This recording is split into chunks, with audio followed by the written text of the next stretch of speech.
Hey, what is up? Welcome to this episode of the Entrepreneur to Entrepreneur podcast. As always, I'm your host, Brian Lofermento, and I know how frequently in business we try to deduce everything as just saying, it's a people problem, but we never really go deep into what that means and what those root causes are. And that's why I would argue that we got the best of the best when it comes to talking about all of this stuff, thinking through all of this stuff, and most importantly, working through all of this stuff. We've got an incredible entrepreneur and innovator and a really deep strategic thinker for all of us to learn from here today. Let me introduce you to today's guest. His name is Nissim Maimon. Nissim is the founder of Mind Dots, and he's the creator of the Conscious Architecture Framework. After years of building and leading his own company while investing deeply in personal development and transformational work, Nissim recognized a pattern. Most organizational challenges trace back to misalignment at the top. Today, he works with founders, CEOs, and leadership teams to address the root cause, guiding them through the inner and outer shifts required for sustainable performance, cultural coherence, and meaningful growth. Aren't we all chasing all of those things? His work sits at the intersection of conscious leadership, behavior change, and strategic clarity, and the results show up not just in the numbers, but in how teams actually feel about showing up to work. We are all in for a treat today. So let's dive straight into my interview with Nissim Maimon.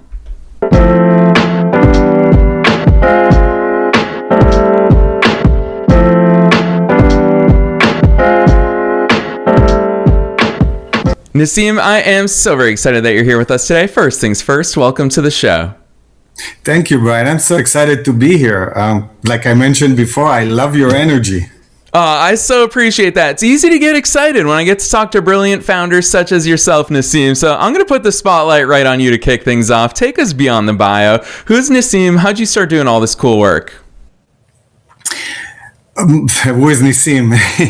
It depends. If we're looking at Nissim that initially got here to the US, or Nissim that you see in front of you today. I like to start with Nissim that is here in front of you today, which is my journey. It started with my failed marriage. Should I go through the whole story, or do you want me to summarize? Nissim, give us the good stuff. Put it this way. Listeners know you have not been prepped with any questions, and the good stuff always comes out. Okay, so it started with my failed marriage. We went to a marriage counselor, and he recommended that we'll go through a personal development program. And we did, and I really liked it because I started looking inside, and then I followed that to a leadership program. And during that leadership program, we had to volunteer. That's kind of the requirement.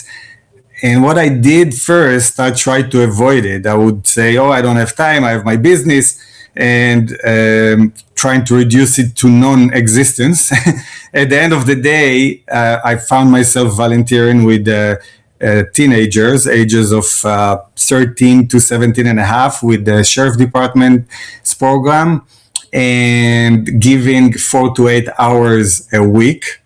And I continued doing it after the leadership program for years until COVID showed up, and they had to cancel the program. But what I want to get there is that when the deputy running the program, we became friends, and she was sharing with me one thing that stayed with me and actually changed the way I think about everything else in business. She shared that I treat my volunteers well because I want them to feel part of the cause and contribute to the mission as much as they can, and be happy to be here. And that got me to think for a second about my employees. They are volunteers. They can choose not to come, and they choose to come. And it's not for the paycheck, because paycheck is one thing, but if you feel miserable at a place, you don't have to show up anymore. You'll find another place. And it got me to wish to shift my thinking to my job as the leader is to find the way to coach, guide, and inspire my people to grow professionally, to grow personally, to grow financially, and make it fun being here. And so they'll choose our company again and again. And that's the biggest shift that started. The funny thing is that when you do that, actually your business double itself with ease without even pushing. And that's what organically happened with my business. Yeah, I love that overview. And I'm going to call out two things really at the top of today's episode, because I know time's going to be short today, but there's so many good things I want to jump into with you. The first is that, Nissim, you started your story by saying a failed marriage. And where my head goes, I love playing chess. And I love that phrase in chess that says you either win or you learn. And it seems to me like you found this beautiful way to take all of life's lessons, the easy lessons to learn, the hard lessons to learn, and you've spun them into positives in your life, both personally and professionally. And then the second thing is, I love the fact that you just so clearly and explicitly call out the fact that everything is a choice. It's our team members' choice to show up and work with us. But Nissim, I'm going to combine both of those topics and just put a big broad question on the table in front of you right away, which is, well, with that in mind, all of the team members that we work with, everyone inside of our organizations, they also have a million things going on in their personal lives. People are the most complex thing in the world. So how do we even start to make sense of what different people need? How do we combine all those unique things into one cohesive team? How do we even start to attack this? So I think when leadership inner leadership aligns with the outer structure of an organization, trust grow, teams performs better, and the company scale faster with much less frictions. So the main thing to do that is to look at yourself and how you show up. And usually how you show up comes from thoughts, right? Our thoughts. What do we think about that person? What do we think about that situation? So frame our thoughts in a way that it's supporting where we're going. Second is the emotional charge that we bring to the situation. If I bring an emotional charge that says, I don't like this person, it will be different than bringing an emotional charge that says, wow, Brian is exciting. I love the way he smiles. So you become a different person. You were a different identity when you do that. And the last thing is, how am I going to express it in a way that the individual or the team in front of me will get the gist of it and will be able to be open and ask questions or move forward with confidence. Nissim, I really appreciate this conversation with you because, to be honest, part of the identity that I carry with me is I've always loved being a marketer. And so I view a lot of things through the marketing lens, and combining it with your personal development lens, it makes for a fun conversation because what I'm partially hearing from you is in marketing, we talk about positioning and we talk about messaging and we talk about pre-framing. And the point that you just made, I think about if I got to bring you to one of my friends' parties, for example, and before I introduce you to my friends, I told all of them, Nissim is amazing. This guy's brilliant. He's infectious. He really understands and appreciates people at such a deep level. That's going to be the lens through which they see you. And I think that as business leaders, we often forget that we have the power to start building those lenses in our business. And of course, HR experts would call that our culture. And there's so many ingredients there. Nissim, where does this show up? How do we recreate that in our businesses? Does it start at hiring? How do we put that into our onboarding? Is it something that we can revisit weekly? How do we ensure that this is in our DNA of our organizations and teams? So I'll take you through a path that I go usually with my clients. The first thing that I say in our initial meeting is we are not going to let anybody go from the company. We're going to see them for the potential that they have and the possibility that they are. And we're going to start running the company from the core values. So where do we start? Core values. Our core values are the core operating system of any business. Same that I'm sure in your family, you have some core values that run the way you make decisions, the way you interact with your kids or with your spouse, and the way you interact with your siblings. So same thing with the company. Core values are basically the core operating system, and then it shapes everything that goes within the organization. And then when we adhere to the core values and we are there to support everyone and to to succeed and give them the resources, the training, and so forth, then we'll be able to see their potential and where they should be assigned, like sit in the bus, right? Where they should be assigned to, and how they can thrive. I can give you a quick story about someone that we hired as a service manager, and within 3 months we realized that's not the best position for him. However, this guy adhered to our core values in a way that was exceptional. He had integrity and everything else that we had on our core values. And we said, okay, let's find him another position. And we asked him what he wants to do. And we took him, he wanted to be a sales rep. So we put him as a sales rep, another 3 months, and that's not the right position for him. And then we stayed with him for a session of about 90 minutes to figure out where can he fit in the organization. We created a new position that didn't exist before, just for him, to be the system engineer. He will go and basically engineer how the system will be, create the material list and everything else. And in the process, this guy was basically upselling, not because he wanted to upsell, because it was the right thing for the client. And eventually his position that was non-existent in the company generated about $100K a month in addition to everything else. So just this quick example of how really looking and finding out how the people that adhere to your core values and they a great part of your organization, find the right seat for them. And if it doesn't exist and you need to create one, sometimes the side effects are we didn't know it will create another 100K a month for us. But that's what happened. Nissim, hearing that story, I'm going to reveal to listeners what I hear tying together some of your answers and insights that you're sharing with us today is I love the fact that it sounds like when you and your client approached that topic, you approached it from a place of security. Is that you even said it with your clients. Your first conversation is, well, no, we're not going to get rid of anybody. We're going to find ways to make people fit. And I think about Nissim, I'm like this. Anyone who has a close relationship with me, whether it's friendship or romantic relationship, my least favorite text message to get is, hey, can we talk about something? Because immediately we all feel defensive when we receive that message. And it sounds to me like you have a knack for, whether it's with your clients or whether it's team members within their organizations, of coming to the table saying, no, we're all good. We are all secure together and we're going to find a way to make it work. Talk to us about that mindset, because I feel like in the business world, we hear from a lot of leaders about, we have to do performance improvement plans and we have to do feedback forms with our team members. It seems to me like that dynamic is a little outdated because none of us want to feel judged. None of us want to feel like we're being called to the principal's office. I'd love for you to share with us how you create that environment of, oh, Nissim's on my team and he wants me to succeed and he's going to help me succeed. It starts for really wanting to be on their team.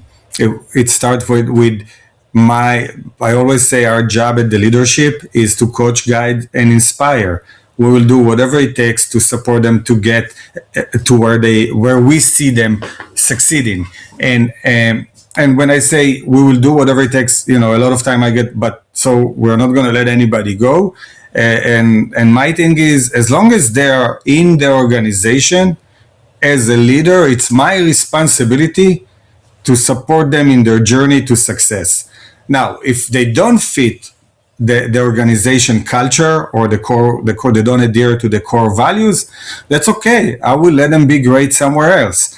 Another thing I want to say, which you mentioned, the P.E.A.C.E, the Performance Improvement Plan, is that don't be afraid of the hard conversation.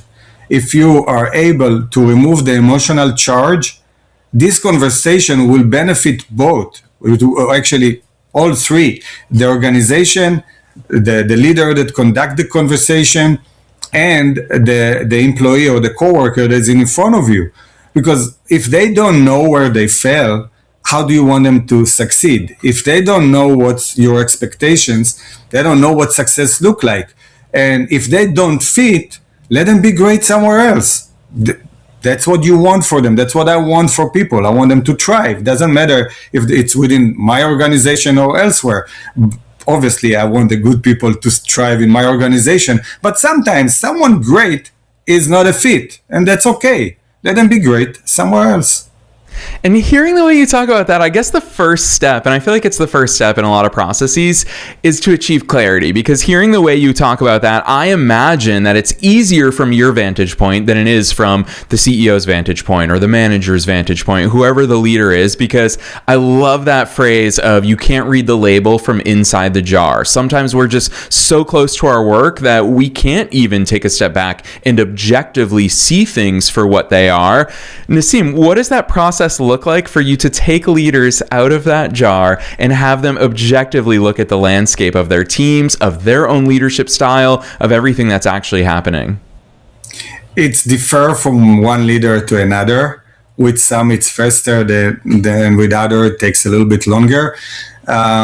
It's always to be to be really clear about the facts, because the interpretations that we give to things, it's our interpretations, but the facts are the facts. So it's to have to put a mirror in front of the leader, and this is what happens. Those are the facts. This is how it affects your organization, and let's basically brainstorm and find out what's the best way to deal with it.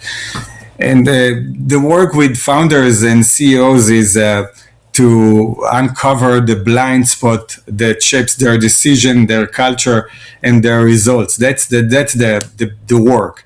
And then what I call conscious architecture is when inner leadership aligns with what projected outside, not just with the posters on the wall. Those are our core values. This is that. It's in the small action, the little things that you do daily.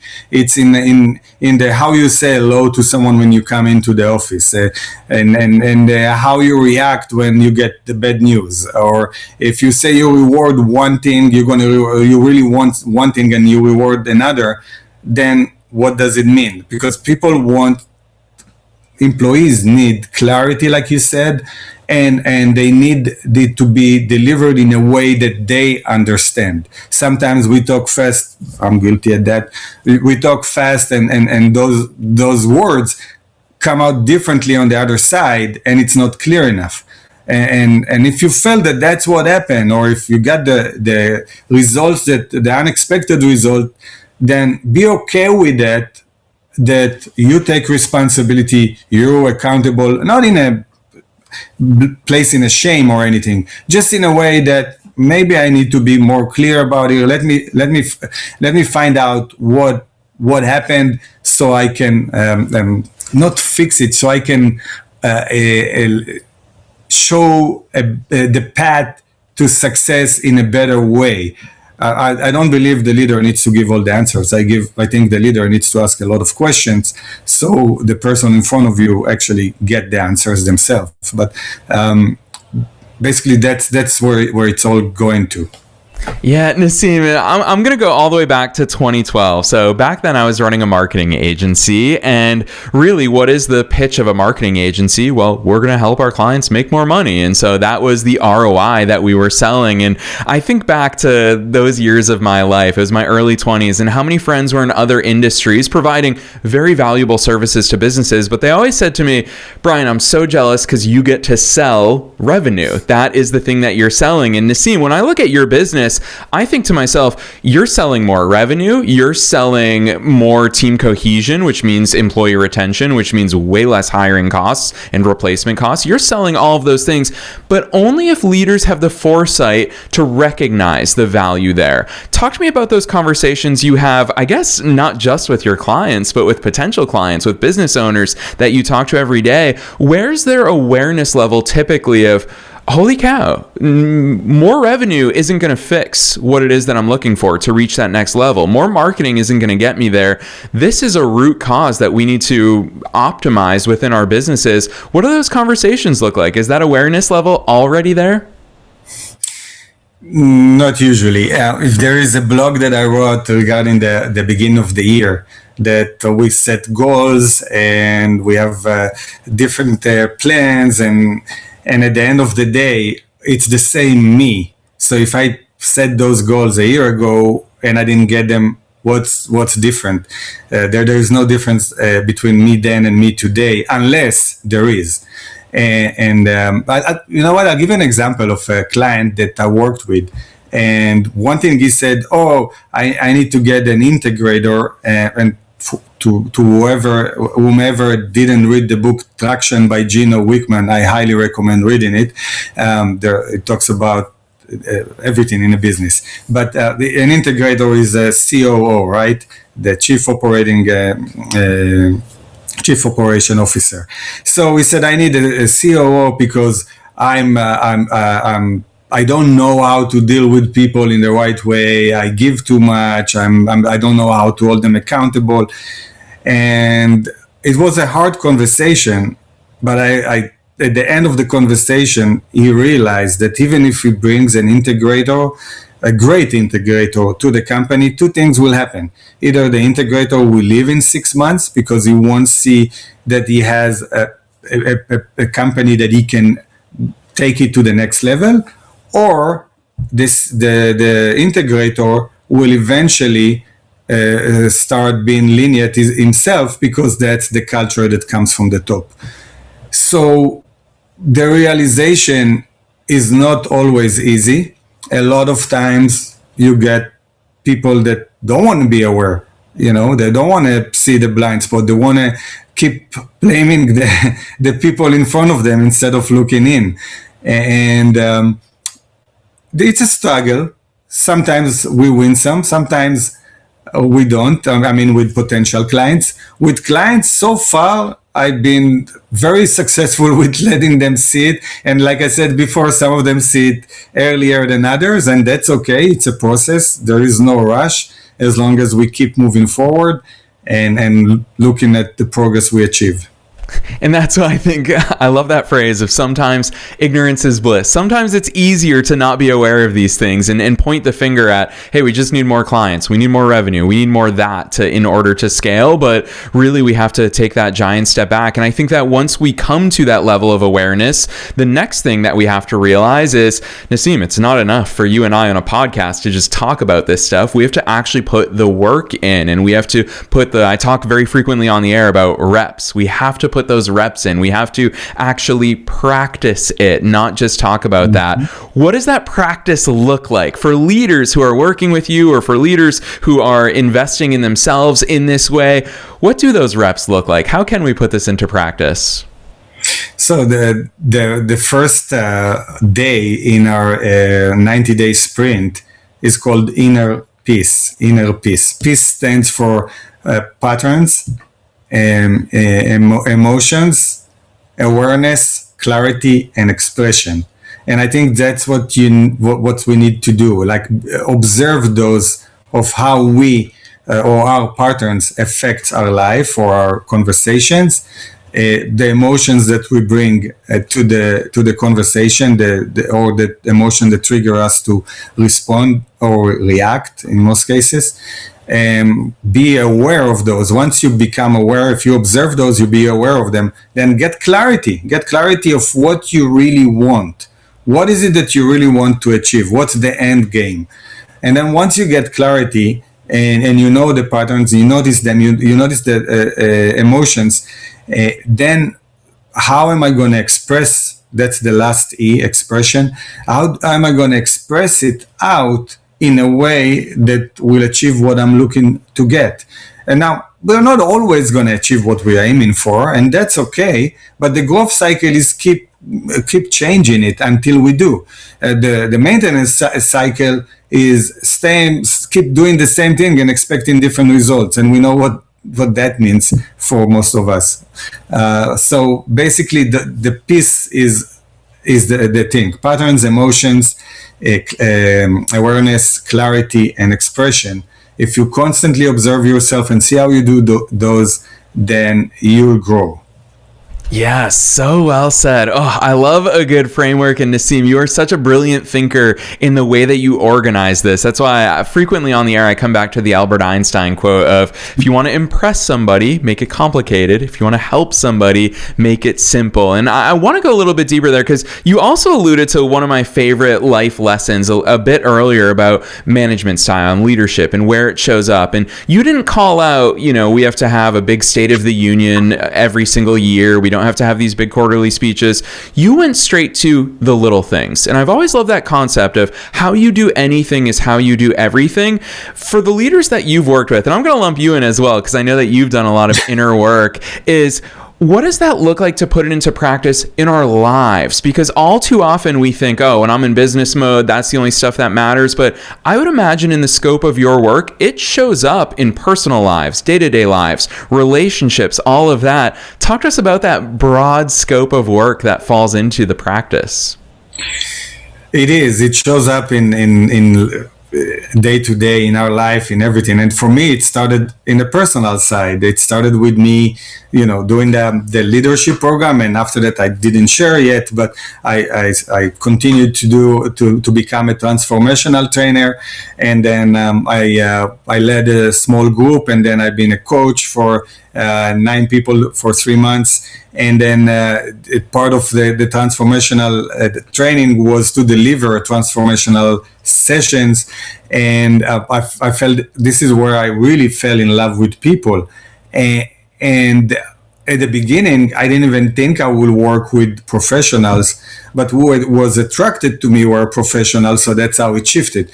But you're 100% right. The same thing works in life, day to day. I can share that when I started, and people are going to laugh at me at that, but when I started and I started observing my thoughts, a thought that I didn't like and got stuck, I would actually take my hand and throw it out and plant a new one, a better one, not a better one, a one that's supporting where I'm going instead. So you could have seen me walking down the street in the beginning and doing that, and you'll say, well, what's going on with this guy? I love that, Nissim, especially because the first time I ever went to a meditation retreat, I'm someone, you know me from both off air and of course on air, but I found myself thinking, meditation, why would I want to meditate? I love thinking. And the guide at that retreat, he told me, he's like, meditation's not about not thinking. It's about imagining that every thought is a cloud and then gaining the ability and the consciousness and the awareness to grab that thought from your head. And he actually did it visually, grabbing his temple, and he said, and then get rid of it. If you can practice that ability, then it's powerful. And I think about it all the time. Nissim, you're the first ever person that I've heard talk about that. And it speaks a lot to that awareness, the conscious thoughts that we have, and of course, that very powerful ability that serves us in life and in business. So I really appreciate that. I knew time would fly by with you, but I want to squeeze 2 more questions in. The first of which, you and I didn't talk about this off air, so I'm super curious on air to hear your thoughts. How's technology play into all of this? Because it is a really cool time. I'm so glad that we're alive in this timeline. In 2026, we've got the powers of AI as a thought partner. As a CEO of my businesses, it's really fun. For the first time ever, I have this amazing thought partner that there's no risks to me bouncing ideas off of it. Risks with regards to there's no dumb ideas. And in fact, AI can make a lot of those ideas a little bit better. Nissim, is this stuff showing up in your work just yet? And if so, what are some of those ways that either you are leveraging it or you're seeing your clients leverage it? Of course, I'm leveraging it. AI is probably the best thing that happened to us in the last, 3 years, maybe 4. I leverage it in almost everything I do, and I learn new perspectives. And in business, we always find ways to improve things. And the thing is that if in the past or in some organization, people were thinking that AI will replace them, it will not replace people. AI will replace the people that don't want to use it with people that use it constantly. Because there is still additional benefits to us as human beings. Because if you look at AI, basically AI give you the answers based on the past. It cannot see the vision or understand the vision or strategically build the plan to get to the vision. It can help you get in there, but what I find myself doing a lot is getting the answers, refining my question, and then getting more answers, and then build something that the AI would not be able to build by itself. And I think if you look at Claude, I think they did this project Vend, and assigning an AI to lead a small store in their company, and it didn't do well. Now it's getting better, but it's still missing the strategic thinking. And not only that, recently I attended an event by UC Berkeley, and one of the things that I asked was, well, in today's age and time, we basically, where knowledge is available freely everywhere, why do we need the academic? And she said something that stuck with me, because she said this. She said, when you go to the academia, is not only for the textbook. You're going there for the interaction with people that you can network on a higher level, and you learn from their experiences, from the way they think and the way they act. And that network will support you growing your own business, and will give you different perspective to things that AI cannot ever do for you. And that stuck with me, and I actually applied to my MBA with UC Berkeley just because of this one answer. Yeah, so well said. Thank you for sharing that with us, and for holding on and remembering that, because it is really powerful advice. And there's a lot of questions about academia right now thanks to AI. And I think that your answer there and what you shared with us from your colleague really just shows us that it's the human element. It always has been and it always will be. And I think that's such an important point to come down to. And I really am excited to see how you answer this final question, because it's super broad. I ask it at the end of every episode, and that is, what's your best piece of advice for listeners? Knowing that we're being listened to by both entrepreneurs and entrepreneurs at all different stages of their own growth journeys, their own personal development journeys, their own people journeys. Nissim, as one of us, as a fellow entrepreneur, what's that one thing you want to leave them with today? Tomorrow morning, when you get to your office, before your first interaction, stop for a minute, pause for a second, and check your thoughts. What's going on in your head? Check your mood, your emotion, your state. Where are you at? And then choose, from a place of choice, choose what do you want to bring to your people, or to the conversation, or to your clients, whoever you are about to face in the moment. Let's have the ability to observe where you're at and to choose how you want to show up. If you do that, you eliminate 90% of the people problems that you've seen in businesses.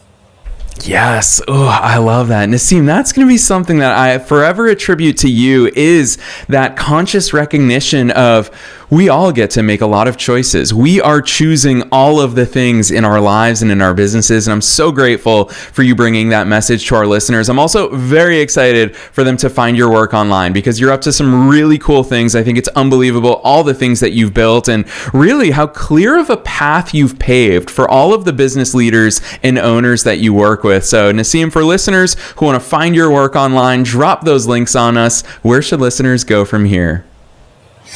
The best place to find us is minddots.com. Minddots is MINDOTT, right? TTS, minddots.com. There is a length of information. If you go to the resources page, you'll find a lot over there. And to start the process, just take the assessment. We have 2 assessments, one for free, the other is paid for. But both of them are great just to find out where you're currently at with your leadership expression, the way you practice leadership.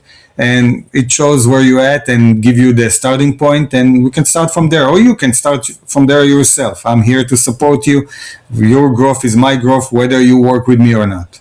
Yes, I love that. And listeners, you already know the drill. We're making it as easy as possible for you to find that link down below in the show notes, no matter where it is that you're tuning into today's episode. Don't worry about remembering it. Don't worry about spelling it. You can click right on through right down below, even if you're on the go. So Nissim, on behalf of myself and all the listeners worldwide, thanks so much for coming on the show today. You're very welcome. I appreciate you having me here.